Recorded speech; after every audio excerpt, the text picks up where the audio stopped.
L'auteur nous parle des tics de langage et des expressions comme « je suis con » ou « je suis bête », qui sont souvent répétées par les gens sans réfléchir. Il explique que la société dans laquelle nous vivons nous impose l'idée que nous devons tous contrôler notre vie avec notre ego, et que ceux qui ne le font pas sont des incapables. On nous rabâche donc à longueur de journée que nous sommes des sous-merdes, et certains d'entre nous reproduisent ces idées en se traitant eux-mêmes de « cons » ou de « bêtes » dès qu'ils font une erreur. Mais en réalité, ces expressions ne servent à rien, si ce n'est à renforcer l'idée que nous ne sommes pas à la hauteur. Il est donc important de prendre du recul par rapport à ces tics de langage et de chercher à s'en débarrasser. Je dois me corriger et arrêter de répéter des expressions négatives comme « je suis con ». Ces tics de langage ont un effet dévastateur sur ma confiance en moi et me feront croire de plus en plus que je suis incapable.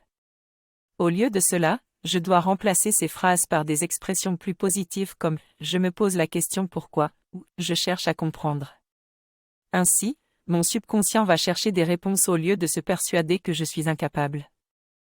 Il est important de ne jamais m'insulter ou me rabaisser car je suis la personne la plus importante dans ma vie.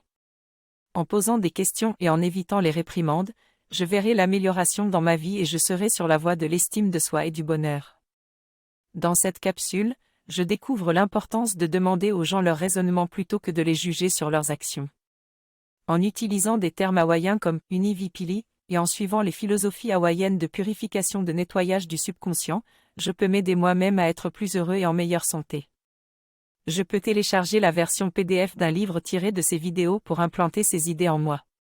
Je suis encouragé à partager ces idées avec d'autres et à voir les résultats positifs qu'ils auront sur ma vie.